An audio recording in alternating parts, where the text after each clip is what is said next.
నిత్య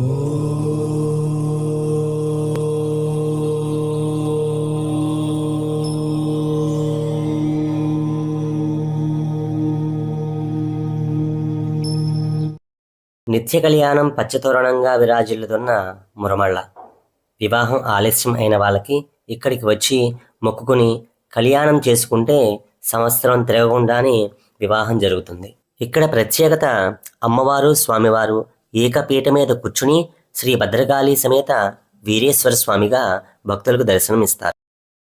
పెళ్లి కాని ఆడపిల్లలకి మగపిల్లలకి వాళ్ళ నక్షత్రానికి అనుగుణంగా కళ్యాణాలు జరిపిస్తారు. ప్రతిరోజు కూడా సాయంకాలం సమయంలో ఇక్కడ స్వామివారి కళ్యాణం జరుగుతుంది.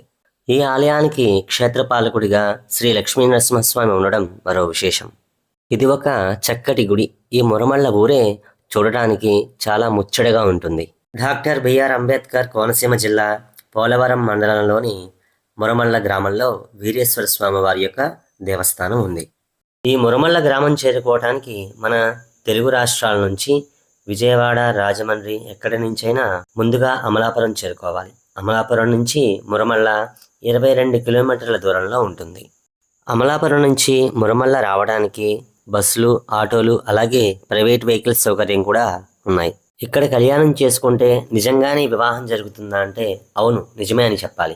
ఇక్కడ స్వామివారికి మొక్కుకుని వివాహం జరిగితే మరలా దంపతి సమేతంగా వచ్చి స్వామివారికి చాలామంది కళ్యాణం జరిపించుకుంటున్నారు.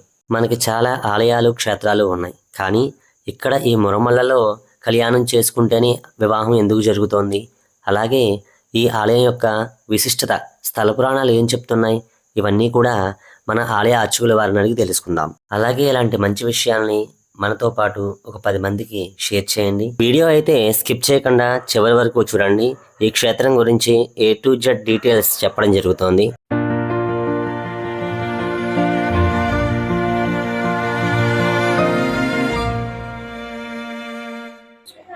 పూజ్యాయ వీరభద్రాయ దక్షయజ్ఞ భగ్నకాయ దుష్టకర్మ ఛేదితాయ శిష్టరక్షణ దీక్షితాయ ఆర్తత్రాణపరాయ అభయహస్తాయ నిత్య కళ్యాణ రూపాయ నిగమార్థ ప్రకాశాయ భుక్తి ముక్తి ప్రదాతాయ మురమళ్ళ నివాసాయ శరభశరభాయ వీరేశ్వరాయ మహం భజే.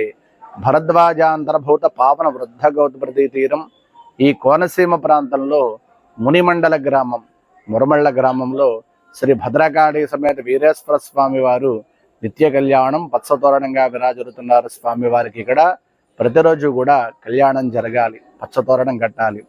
ఆలయ క్షేత్ర విశేషానికి వచ్చేసరికి క్లుప్తంగా దాక్షారామంలో దక్ష ప్రజాపతి దక్షయాగం చేస్తుండగా తన కూతురేటువంటి సతీదేవిని దక్ష ప్రజాపతి ఆ యాగానికి ఆహ్వానించకపోవడం, అయినా కూడా తండ్రి చేస్తున్నటువంటి ఉత్కృష్టమైన యాగానికి సతీదేవి వెళుతుంది.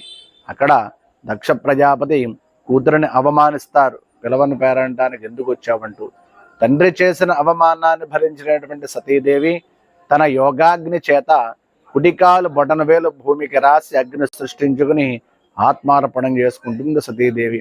ఈ విషయం తెలిసినటువంటి పరమేశ్వరుడు తన జటాజుట నుండి ఒక పాయన తీసి వీరభద్రుని సృష్టించి దక్ష సంహారం అలాగే దక్షయాగం కూడా ధ్వంసం చేయమని చెప్పి వీరభద్రుని పంపిస్తాడు పరమేశ్వరుడు. శివుని యొక్క జటాజుటం నుండి ఆవిర్భవించినటువంటి వీరభద్రుడు శివుని యొక్క ఆజ్ఞ మేరకు ఉగ్రతాండవం చేస్తూ విలయతాండవం చేస్తూ దక్ష సంహారం అలాగే దక్షయాగం కూడా ధ్వంసం చేయడం జరుగుతుంది. అయినా కూడా ఆ వీరభద్ర స్వామి వారి యొక్క ఉగ్రస్వరూపం తగ్గలేదు. అదే ఉగ్రంతో ఉన్నారు స్వామివారు. స్వామివారిని శాంతింపచేసేందుకు దేవతలు మహర్షులందరూ కూడా ప్రయత్నం చేస్తారు. విష్ణుమూర్తిని ప్రార్థన చేస్తారు, స్వామి ఆ ఉగ్ర రూపంలో ఉన్నటువంటి వీరభద్రుని ఎట్లాగైనా శాంతింప చేయాలయ్యా అని చెప్పి. అప్పుడు విష్ణుమూర్తి లక్ష్మీ నరసింహస్వామి వారి అవతారంలో ఆ వీరభద్రుని శాంతింపచేసే ప్రయత్నం చేస్తారైనా కూడా కోటి సూర్య ప్రకాశవంతమైనటువంటి వీరభద్రుడు ఉగ్ర రూపం తగ్గలేదు. దేవతలు మహర్షులందరూ కూడా కలవరపడతారు స్వామి వారి యొక్క ఉగ్రస్వరూపాన్ని చూసి.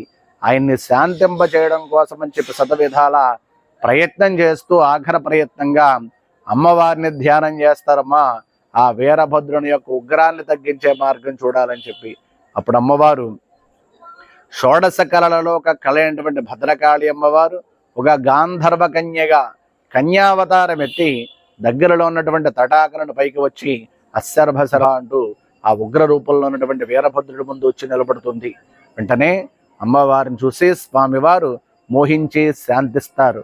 అప్పుడు దేవతలు మహర్షులందరూ కూడా వాళ్ళిద్దరికీ గాంధర్వ పద్ధతిలో వివాహం జరిపిస్తారు. ఆ ప్రక్రియ అంతా కూడా ఈ క్షేత్రం మునిమండల క్షేత్రంలో జరిగిందని చెప్పి పురాణాలు చెబుతున్నాయి.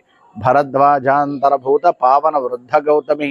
ఈ గోదావరి తీర ప్రాంతంలో పూర్వకాలంలో మునులు మహర్షులందరూ కూడా ఆశ్రమాలు ఏర్పాటు చేసి ఉండేవారటండి.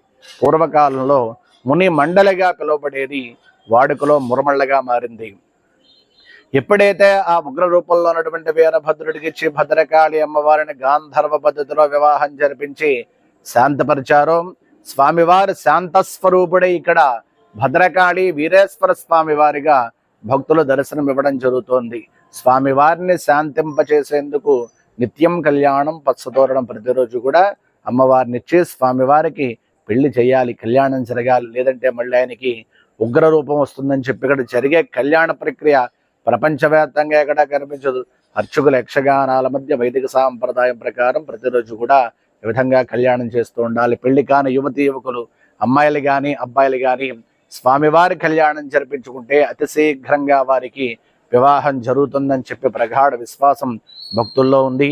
ఉద్యోగం, వ్యాపారం, అన్యోన్య దాంపత్యం, విద్యా, వివాహం, ఆరోగ్యం, ఇలా వివిధ రకాల సంకల్పాలతో వారి వారి నక్షత్రాన్ని అనుసరించి స్వామివారి కళ్యాణం జరిపించుకుంటూ ఉంటారు. ఆలయ క్షేత్రపాలకులుగా లక్ష్మీ నరసింహస్వామి వారు కొలువై ఉన్నారు. మరో విశేషం, స్వామివారు అమ్మవారు యాగపీఠంపై దర్శనం ఇవ్వడం. ఇది దేవాదాయ ధర్మాదాయ శాఖ వారి పరిధిలో నడుస్తోంది. స్వామివారి సన్నిధిలో నిత్య పూజా కార్యక్రమాల్లో భాగంగా స్వామివారి నిజరూపలింగానికి ప్రథమాభిషేకంగా పంచామృతాలతో అభిషేకం, ఉదయం 10 గంటల వరకు నిత్యాభిషేకాలు, 12 గంటల వరకు సర్వదర్శనంతో పాటు రాత్రి కళ్యాణం యథావిధిగా జరుగుతుంది. కళ్యాణం ఇచ్చేసే భక్తుల ఎవరి మందికి కూడా శ్రీ వీరేశ్వర అన్నదాన ట్రస్ట్ ద్వారా భక్తుల ఎవరి మందికి కూడా అన్నప్రసాదం ఏర్పాటు చేశారు. శ్రీ వీరేశ్వర అన్నదాన ట్రస్ట్కి ఆదాయ పన్ను మినహాయింపు, ఇన్కమ్ ట్యాక్స్ ఎగ్జంప్షన్ సెక్షన్ 80 వర్తింపు కూడా ఉంది. అలాగే మాస బుధోత్సవ కార్యక్రమాల్లో భాగంగా స్వామివారి జన్మ నక్షత్రం అయినటువంటి ఆరుద్ర నక్షత్రం రోజున రుద్రహోమం, అమ్మవారికి ప్రీతికరమైనటువంటి పౌర్ణమి తేదీ రోజున చండీ హోమం, ప్రతి మాస శివరాత్రికి 1,00,000 బిల్వార్చన కార్యక్రమాలు ప్రతి నెల కూడా జరుగుతాయి. వార్షిక బుధోత్సవ కార్యక్రమాల్లో భాగంగా వైశాఖ శుద్ధ చవితి నుండి 5 రోజుల పాటు విశేషంగా బ్రహ్మోత్సవాలు, మహాశివరాత్రి తర్వాత అంతటి పర్వతమైనటువంటి శ్రావణ మాసంలో వచ్చే మహాశివరాత్రి రోజున 1,00,000 రుద్రాక్షార్చన కార్యక్రమం, మహాశివరాత్రి మహాపర్వతనం పురస్కరించుకుని 12 పుష్కర నదీ జలాభిషేకం. మన భారతదేశంలో పుష్కరాలు జరిగే 12 నదులు గంగా, యమున, సరస్వతి, తుంగభద్ర, ప్రణీత, సింధు, కావేరి ఇత్యాది 12 నదుల నుంచి జలాలు తీసుకొచ్చి మహాశివరాత్రి రోజున విశేషంగా అభిషేకం చేయడం జరుగుతుంది.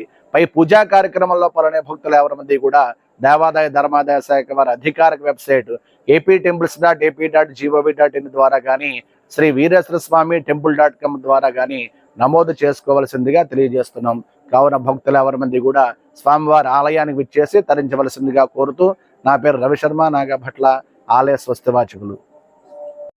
గురువుగారు చెప్పినట్టుగా ఇక్కడ ఈ మురమల దేవస్థానంలో నిత్య కళ్యాణం, శాశ్వత కళ్యాణం, అభిషేకాలు, గోపూజ మొదలగు పూజా కార్యక్రమాలన్నీ కూడా మనం ఆన్లైన్లోనే బుక్ చేసుకోవచ్చు. శ్రీ వీరేశ్వర స్వామి టెంపుల్.com వెబ్సైట్ ఓపెన్ చేసి లాగిన్ అయితే అన్ని సేవా కార్యక్రమాలు పూర్తి వివరాలు ఉంటాయి. ఈ పూజా టికెట్స్ ఎలా బుక్ చేసుకోవాలి అనేది నా నెక్స్ట్ వీడియోలో అయితే ఒక వీడియో చేసి పెడతాను. ఖచ్చితంగా నా వీడియోస్ ఫాలో అవ్వండి. ఈ వీడియో కనుక మీకు నచ్చితే మీ ఫ్రెండ్స్ అండ్ ఫ్యామిలీ మెంబర్స్కి షేర్ చేయండి, లైక్ చేయండి. ముందుగా నా ఛానల్ని సబ్స్క్రైబ్ చేసుకోండి.